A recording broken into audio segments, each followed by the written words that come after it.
ഇപ്പോൾ നമ്മളുടെ പ്രധാനമന്ത്രി ചൈനയിലാണ്.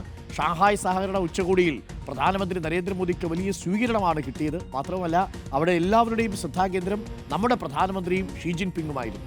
ട്രംപിൻ്റെ തീരുവ യുദ്ധത്തിനും ഭീഷണിക്കുമിടെ ബന്ധം ശക്തിപ്പെടുത്താൻ ഇന്ത്യയും റഷ്യയും കൂടി തയ്യാറെടുക്കുകയാണ്. അപ്പോൾ ഇന്നലെ നമ്മൾ ഇന്ത്യ ചൈന ബന്ധത്തെക്കുറിച്ചാണ് റിപ്പോർട്ട് ചെയ്തതെങ്കിൽ ഇന്നിപ്പോൾ ഇന്ത്യ റഷ്യ ബന്ധത്തെക്കുറിച്ച് നമ്മൾ റിപ്പോർട്ട് ചെയ്യാൻ പോവുകയാണ്.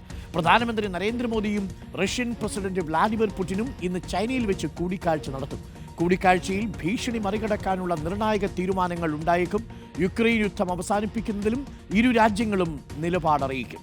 പി ആർ സുനിലുണ്ട് കൂടുതൽ വിവരങ്ങളുമായി. P R Sunil, good morning. P R Sunil, ഇന്നലെ വലിയ ചർച്ചയായി മാറിയത് ഇന്ത്യ ചൈന ഭായി ഭായി എന്നുള്ള നിലയിലാണ്. ഇനി പഴയകാലത്തെ സോവിയറ്റ് യൂണിയനുമായിട്ട് ഇന്ത്യക്കുണ്ടായിരുന്ന സഹകരണം, ഇന്ദിരാഗാന്ധിയുടെ ഒക്കെ പീരീഡിലുണ്ടായിരുന്ന വലിയ സഹകരണം അത് ഓർമ്മപ്പെടുത്തുന്ന രീതിയിൽ വീണ്ടും റഷ്യയുമായിട്ട് ഇന്ത്യ അടുക്കുന്നു, ചൈനയുമായിട്ട് ഇന്ത്യ അടുക്കുന്നു. ബ്രിക്സ് എന്ന് പറയുന്നത് കൂടുതൽ ശക്തമാവുന്നു. ഒരു ഗ്ലോബൽ സൗത്ത് അമേരിക്കയ്ക്കെതിരായിട്ടുള്ള അച്ചുതണ്ടായിട്ട് വരാൻ പോകുന്നു എന്നൊക്കെയാണ് നിരീക്ഷകർ പറയുന്നത്. എത്രത്തോളം സാധ്യതയുണ്ടെന്ന് കാലം തെളിയിക്കട്ടെ. പക്ഷേ എങ്കിലും റഷ്യയുമായുള്ള നരേന്ദ്രമോദിയുടെ കൂടിക്കാഴ്ച, വ്ളാഡിമിർ പുടിനുമായിട്ടുള്ള കൂടിക്കാഴ്ച നിർണായകമല്ലേ? P R Sunil, good morning. Arun, തീർച്ചയായും വളരെ നിർണായകമായ കൂടിക്കാഴ്ച തന്നെയാണ് ഇന്ന് ടിയാൻജിനിൽ നടക്കാൻ പോകുന്നത്. വ്ളാഡിമിർ പുടിനും പ്രധാനമന്ത്രി നരേന്ദ്രമോദിയും തമ്മിൽ ഏതായാലും അമേരിക്കൻ പ്രസിഡന്റ് ഡൊണാൾഡ് ട്രംപിന്റെ തീരുവ ഭീഷണിയൊക്കെ തന്നെ പുതിയ ആഗോള സാഹചര്യങ്ങൾ സൃഷ്ടിക്കുകയാണ് എന്ന് നമുക്ക് വിലയിരുത്താം. ഇന്നലെ അരുൺ ചൂണ്ടിക്കാണിച്ചതുപോലെ തന്നെ ചൈനീസ് പ്രസിഡന്റ് ഷീ ജിൻപിങ്ങുമായി പ്രധാനമന്ത്രി കൂടിക്കാഴ്ച നടത്തി. 7 വർഷത്തിന് ശേഷം ചൈനയിലെത്തി.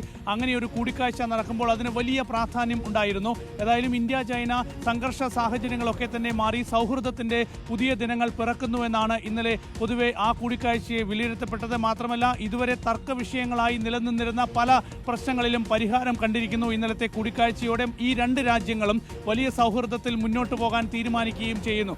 അതിന് തൊട്ടു പിന്നാലെയാണ് ഇന്ന് റഷ്യൻ പ്രസിഡന്റ് വ്ളാഡിമിർ പുടിനുമായി പ്രധാനമന്ത്രി നരേന്ദ്രമോദി കൂടിക്കാഴ്ച നടത്താൻ പോകുന്നത്. അപ്പോൾ അമേരിക്ക ഉയർത്തിയിരിക്കുന്ന ഭീഷണിക്ക് നടുവിലാണ് ഇപ്പോൾ ഇങ്ങനെയൊരു നിർണായകമായ കൂടിക്കാഴ്ച നടക്കുന്നത്. റഷ്യയിൽ നിന്ന് ഇന്ധനം ഇറക്കുമതി ചെയ്യുന്നു എന്ന് ആരോപിച്ചുകൊണ്ടാണ് ഇന്ത്യക്ക് മേൽ വലിയ സൗഹൃദമുണ്ടായിരുന്ന ഇന്ത്യക്ക് മേൽ 50% അധിക തീരുവ ചുമത്തുകയും ഒപ്പം തന്നെ പിഴയും അമേരിക്ക പ്രഖ്യാപിച്ചത്. ഏതായാലും ഈ റഷ്യയിൽ നിന്ന് എണ്ണ ഇറക്കുമതി ചെയ്യുന്ന കാര്യത്തിൽ ഒരു വിട്ടുവീഴ്ചയ്ക്കും തയ്യാറല്ല എന്ന് ഇന്ത്യ വളരെ വ്യക്തമായി മറുപടി നൽകിയിട്ടുണ്ട്. ഏത് രാജ്യമാണോ കുറഞ്ഞ വിലയ്ക്ക് എണ്ണ നൽകുന്നത് ആ രാജ്യവുമായി ഇന്ത്യ കരാറുണ്ടാക്കും എന്ന് ഇന്ത്യ വളരെ വ്യക്തമായി പറയുകയും വളരെ ശക്തമായി ഇന്ത്യ മുന്നോട്ട് പോകുന്ന ഒരു സാഹചര്യമാണ്. അപ്പോൾ അങ്ങനെ നിലപാട് വ്യക്തമാക്കിയാണ് ഇപ്പോൾ റഷ്യൻ പ്രസിഡന്റ് വ്ളാഡിമിർ പുടിനുമായി കൂടിക്കാഴ്ച നടക്കുന്നത്. അപ്പോൾ ഈ ഒരു ഏഷ്യൻ രാജ്യങ്ങൾക്കിടയിൽ റഷ്യ, ചൈന, ഇന്ത്യ അച്ചുതണ്ട് കൂടുതൽ ദൃഢമാകേണ്ട പുതിയ ആഗോള സാഹചര്യമാണ്. ആ ആഗോള സാഹചര്യത്തിലാണ് ഏതായാലും ഇന്നത്തെ ഈ നിർണായക കൂടിക്കാഴ്ച നടക്കുന്നത്. മാത്രമല്ല യുക്രൈൻ പ്രസിഡന്റ് വ്ളാഡിമിർ സെലൻസ്കി ഈ യുദ്ധം അവസാനിപ്പിക്കാൻ, റഷ്യ യുക്രൈൻ യുദ്ധം അവസാനിപ്പിക്കാൻ പ്രധാനമന്ത്രി നരേന്ദ്രമോദി ഇടപെടണം എന്ന ആവശ്യം കൂടി കഴിഞ്ഞ ദിവസം മുന്നോട്ട് വെച്ചിട്ടുണ്ട്. ആ വിഷയത്തിലും ഒരുപക്ഷെ നിർണായക ചർച്ച ഇന്ന് നടക്കാനുള്ള സാധ്യതയുണ്ട്. ഓക്കെ, കാര്യങ്ങളൊക്കെ ചർച്ചയൊക്കെ ഉഷാറാവട്ടെ. പ്രിയപ്പെട്ട പ്രേക്ഷകരെ, അങ്ങനെ നമുക്ക് ട്രംപ് ആരെയായി പേടിപ്പിക്കുന്നേ? നമ്മളെയോ? നരേന്ദ്രമോദി വളരെ പെട്ടെന്ന് തന്നെയാണ് കേട്ടോ അക്കാര്യം തീരുമാനമെടുത്തത്. ഇതൊക്കെ മുൻകൂട്ടി നമുക്കറിയാവുന്നത് കൊണ്ടാണല്ലോ നമ്മൾ എന്താ ചെയ്തത്?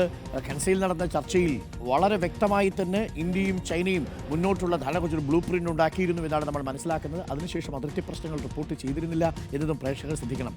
അതിർത്തിയിൽ ഇരു രാജ്യങ്ങളും സൈനികരെ പിൻവലിക്കാനുള്ള ധാരണയായതൊക്കെ നമ്മൾ കണ്ടതാണ്. 1 വർഷം മുമ്പെടുത്ത തീരുമാനമാണ്. അവിടുന്ന് അങ്ങോട്ട് തുടങ്ങിയതാണ്. പിന്നീട് മനസ്സിലാക്കുന്നത് ഷീ ജിൻപിങ് നമ്മുടെ പ്രസിഡന്റിന് ഒരു കത്തെഴുതിയിരുന്നു. ആ കത്തിൽ തന്നെ ചില സൂചനകൾ ഉണ്ടായിരുന്നു. അതനുസരിച്ച് തന്നെയാണ് ഇന്ത്യ നിലപാടെടുത്തതും. മാത്രമല്ല അമേരിക്ക താരിഫ് യുദ്ധവുമായിട്ട് വരുമ്പോൾ, നികുതി യുദ്ധവുമായിട്ട് വരുമ്പോൾ വളരെ കൃത്യമായ അങ്ങേ തലക്കൽ ചൈനയുടെ ഒരു ഫോൺ കോൾ നമ്മൾ സുരക്ഷിതമാക്കി വെച്ചിട്ടുണ്ടായിരുന്നു.